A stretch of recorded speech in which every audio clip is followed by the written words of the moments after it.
Di antara pohon-pohon tua yang menjulang tinggi, terdapat sebuah hutan yang telah ada jauh sebelum manusia datang. Konon, hutan ini memiliki penjaga, makhluk yang tak kasat mata, namun selalu menjaga keseimbangan alam.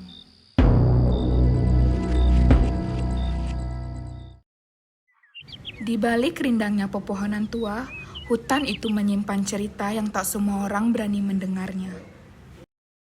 Di dekat hutan tersebut, terdapat sebuah desa yang damai, di mana anak-anak sering bermain dan tertawa riang di sana. Kita main lebih dekat ke hutan yuk. Jangan jauh-jauh, nanti dimarahin. Tenang aja, kita cuma main di pinggirnya doang kok. Tapi kata ibu, kita harus tetap hati-hati. Mereka sangat suka bermain di pinggir hutan, meskipun sudah banyak orang dewasa yang sering mengingatkan agar tidak masuk terlalu jauh ke dalam hutan. Suatu sore, ketika mereka bermain terlalu mendekati hutan, seorang kakek tua memanggil mereka.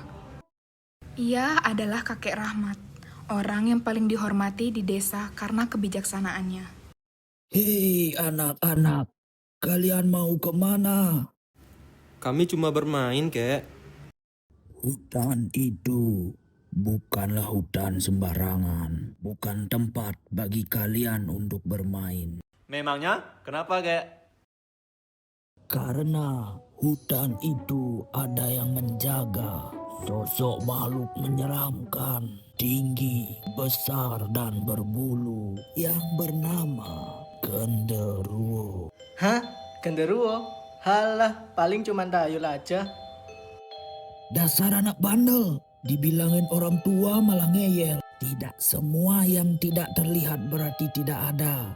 Maaf, Kek, kami akan ingat nasihat kakek. Anak-anak pun mengangguk lalu pulang, meskipun Rizky terlihat kurang percaya pada nasihat sang kakek. Karena rasa penasarannya, keesokan harinya, Rizky kembali mengajak teman-temannya untuk masuk ke dalam hutan. Tuh, bosan nih main di sini terus. Kita coba lihat-lihat ke dekat hutan yuk. Kakek kan sudah mengingatkan kita jangan main ke hutan. Ya elah, hari gini kalian masih percaya tahayul? Ih, teman-teman, aku benar-benar tidak mau masuk hutan itu. Iya teman-teman, menurutku lebih baik kita main di sini aja deh. Iya, benar.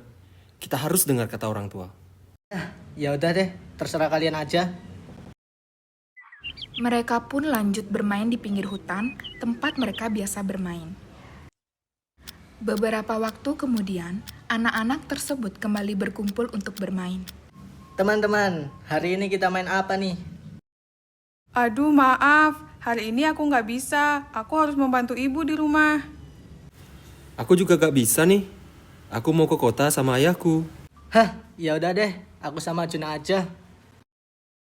Mereka lanjut bermain, lalu muncul ide Rizky untuk mengajak Juna main ke dalam hutan.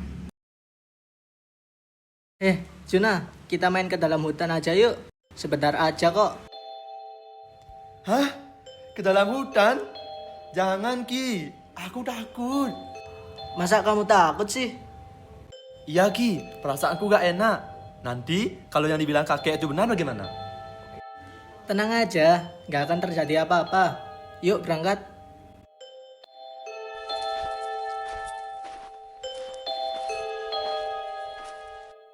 Menjelang sore, Wira dan Sinta berkumpul di tempat biasa mereka bermain.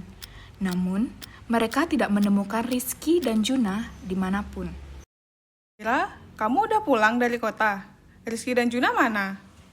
Udah, Sin. Aku baru nyampe sih. Aku belum lihat Rizky sama Juna. Kemana ya mereka? Sinta, Wira, kalian nyari Rizky dan Juna. Tadi aku lihat mereka pergi ke arah hutan. Hah? Yang benar? Waduh, bahaya nih. Sinta, kita harus mencari mereka. Wira dan Sinta menjadi khawatir. Lalu, mereka memutuskan untuk masuk ke hutan untuk mencari Rizky dan Juna. Setelah cukup jauh melangkah, akhirnya Wira dan Sinta menemukan Rizky dan Juna terikat pada sebatang pohon besar di tengah hutan. Ira, Sinta, Tolong kami. Cepat, lepaskan kami. Wira, itu mereka. Kenapa mereka terlihat seperti ini? Tenang, aku akan menolong kalian. Namun, tiba-tiba tanah bergetar pelan, di balik bayangan pohon muncul sosok besar berbulu hitam dan bermata merah. Hei manusia kecil, apa yang kalian lakukan di wilayah? Siapa kamu? Makhluk itu yang menculik kami. Dialah genderuwo. Hei genderuwo, kenapa kamu menangkap teman-temanku? Hah, aku tidak akan mengganggu manusia jika manusia tidak merusak rumahku terlebih dahulu. Hah? Merusak? Lihatlah sendiri. Setelah melepaskan Rizky dan Juna, genderuwo kemudian menunjukkan keadaan hutan yang telah dirusak. Banyak pohon yang ditebang sembarangan dan sungai yang keruh. Pohon-pohon ini, siapa yang menebangnya? Hah? Sungainya pun jadi kotor. Hutan ini adalah rumah bagi banyak makhluk. Namun manusia merusaknya tanpa peduli sedikit pun. Maaf genderuwo, kami tidak tahu akan hal ini. Kami juga tidak ingin hutan ini rusak. Ini pasti ulah segelintir oknum yang tidak bertanggung jawab. Baiklah, kami mengerti. Dan kami minta maaf. Kami berjanji akan memberitahu warga desa. Dan kami tidak akan merusak hutan lagi. Maafkan kami. Anak-anak itu kemudian segera kembali ke desa dan menceritakan apa yang terjadi. Namun, masih ada beberapa warga yang tidak percaya. Tidak mungkin. Kita semua kan selalu menjaga hutan ini. Tapi, kami melihat sendiri apa yang terjadi di hutan. Iya benar, ada orang yang menebang pohon secara sembarangan. Karena itu, penjaga hutan jadi marah. Ya Pak, aku lihat sendiri. Hutan itu benar-benar rusak. Lalu, setelah mereka memeriksa hutan, ternyata terbukti memang ada orang yang merusak hutan diam-diam. Aku sudah lama khawatir hal ini akan terjadi. Warga kemudian melaporkan kejadian tersebut kepada pihak berwajib, dan orang-orang yang merusak hutan akhirnya ditangkap.